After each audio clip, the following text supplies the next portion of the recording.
5. 전일성과 영. 기적은 자신이 필요 없게 되는 상태를 꾀하는 학습 도구라는 점에서 육체와 아주 유사하다. 영의 원래 상태인 직접 소통에 도달하게 되면 육체와 기적은 목적이 없게 된다.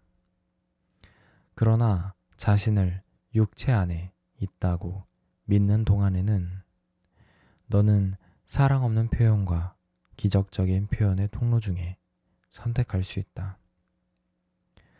너는 빈 껍데기를 만들 수는 있어도 아무것도 표현하지 않을 수는 없다. 너는 기다리고 미루고 스스로를 꼼짝 못하게 하거나 너의 창조력을 거의 무가되도록 줄일 수도 있지만 없앨 수는 없다. 너는 너의 소통 매체를 파괴할 수 있어도 너의 잠재력까지 파괴할 수는 없다. 너는 너 자신을 창조하지 않았다. 기적을 지향하는 자는 시간을 필요 이상으로 지체하지 않는다는 기본 결정을 내렸다. 시간은 허비 될 수 있지만 허비시킬 수 있다. 따라서 기적을 행하는 자는 기적이 시간을 통제한다는 점을 기쁘게 받아들인다. 그는 시간의 붕괴가 모든 사람을 성부와 성자가 하나인 시간에서 완전히 해방된 지점에 데려간다는 사실을 인식한다. 동등함은 지금 동등하다는 의미는 아니다. 자신이 모든 것을 가졌음을 모두가 인식할 때 더 이상 성자단에 개인적으로 기여할 필요가 없게 된다. 속죄가 완성되면 하나님의 모든 아들들은 모든 재능을 공유하게 된다. 하나님은 편애하시지 않는다. 하나님은 모든 자녀를 완전하게 사랑하시며 하나님의 선물은 모두에게 똑같이 아낌없이 주어진다.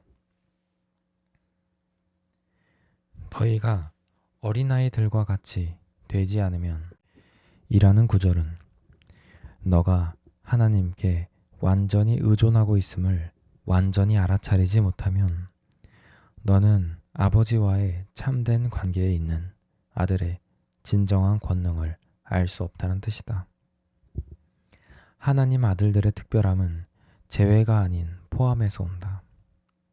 나의 형제들은 모두 특별하다. 그들이 무엇이라도 빼앗겼다고 믿는다면 그들의 지각은 왜곡된다.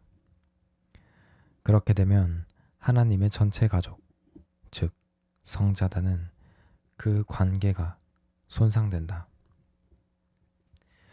궁극적으로 하나님의 가족 구성원은 모두 돌아오기 마련이다. 기적은 설령 영적이지 않은 사람일지라도 축복하고 존중함으로 그들도 돌아오라고 부른다. 하나님은 업신여김을 받지 아니하시나니 라는 구절은 경고가 아니라 안심시키는 말이다. 하나님의 창조물들 중 어느 하나라도 거룩하지 않다면 하나님은 업신여김을 받을 것이다. 창조물은 전이라며 전일의 표시는 거룩함이다. 기적은 완전하고 풍요로운 상태인 성자단에 대한 확언이다.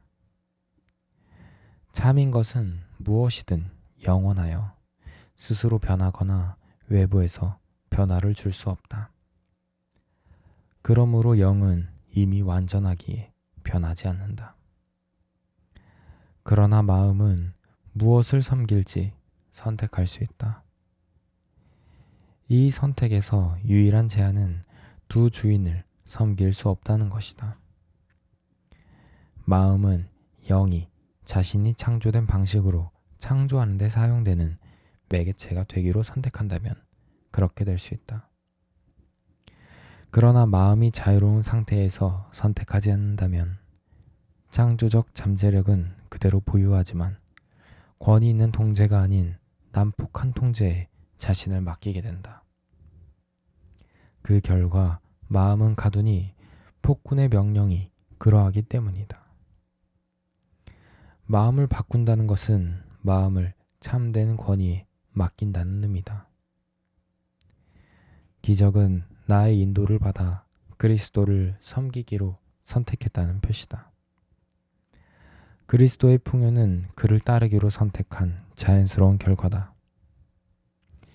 얕은 뿌리는 너를 지탱할 만큼 깊지 않아서 뽑힐 수밖에 없다. 얕은 뿌리가 깊어져 너를 지탱할 수 있다는 허상은 황금률을 뒤집는 왜곡 중의 하나다. 이러한 기만적인 토대를 포기할 때 일시적으로 평정을 잃게 된다. 하지만 뒤집힌 상태보다 더 불안정한 상태는 없다. 뒤집힌 상태를 지탱하는 그 어떤 것도 안정성을 높이는데 도움이 될 수 없다. 연습서 5과 나는 결코 내가 생각하는 이유로 심란한 것이 아니다. 오늘의 관념은 이전의 관념처럼 너에게 고통을 준다고 생각되는 사람이나 상황이라면 어디에나 적용할 수 있다. 너를 심란하게 하는 원인으로 여기는 것이라면 무엇이든지 너의 느낌을 정확히 묘사한다고 보이는 단어를 써서 구체적으로 적용하라. 심란함은 두려움, 걱정, 우울, 불안, 분노, 증오, 질투 등 수많은 형태로 드러나며 그것들은 서로 다르다고 지각될 것이다. 이는 진실이 아니다. 하지만 형태는 중요하지 않다는 점을 배울 때까지 각각의 형태는 그날 연습의 적절한 대상이 된다. 동일한 주제를 각 형태마다 제각기 따로 적용하는 것은 그것들이 모두 같다는 것을 궁극적으로 인식하는 첫 단계이다. 어떤 형태로 심란하든 구체적인 원인으로 지각된 것에 오늘의 관념을 적용할 때 너가 보는 심란함의 형태와 그것의 원인으로 여기는 것, 명칭을 둘 다 사용하라. 예를 들면 나는 내가 생각하는 이유로 무엇에 화가 난 것이 아니다. 나는 내가 생각하는 이유로 무엇을 두려워하는 것이 아니다. 다시 말하지만 이것으로 연습 시간을 대체하지 말고 너의 마음을 살펴 너가 심란함의 원인이라고 믿는 것과 그 결과라고 생각하는 심란함의 형태를 찾는 별도의 시간을 먼저 가져야 한다. 이번 연습은 이전 연습들보다 차별을 두지 않는다거나 일부 대상에 비중을 두지 않는 것이 좀 더 어려울 수도 있다. 그런 경우 다음과 같은 문구로 연습을 시작하면 도움이 될 것이다. 작은 심란함이란 없다. 심란함은 똑같이 마음의 평화를 방해한다. 그런 다음 마음을 살펴 너를 괴롭히는 것이라면 그것이 너를 얼마나 괴롭힌다고 여기는지 상관없이 무엇이든 찾아내라. 너는 어쩌면 심란함의 근원으로 지각된 것 중 일부는 다른 것에 비해 오늘의 관념을 적용하기가 꺼려진다고 느낄지도 모른다. 그런 경우 먼저 다음을 생각하라. 이 형태의 심란함은 간직하면서 다른 형태의 심란함을 놓아줄 수는 없다.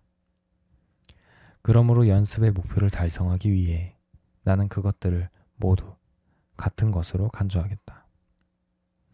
이제 1분 이내로 마음을 살펴 너가 부여하는 상대적인 중요도와 상관없이 너를 괴롭히는 몇 가지 다른 형태의 심란함을 식별하도록 하라. 각각의 너가 심란함의 근원으로 지각하는 것과 그것을 경험하면서 느끼는 감정에 명칭을 붙여 오늘의 관념을 적용하라. 좀 더 예를 들어본다면 다음과 같다. 나는 내가 생각하는 이유로 무엇에 대해 걱정하는 것이 아니다. 나는 내가 생각하는 이유로 무엇에 대해 낙담하는 것이 아니다. 오늘 연습은 3에서 4회로 충분하다.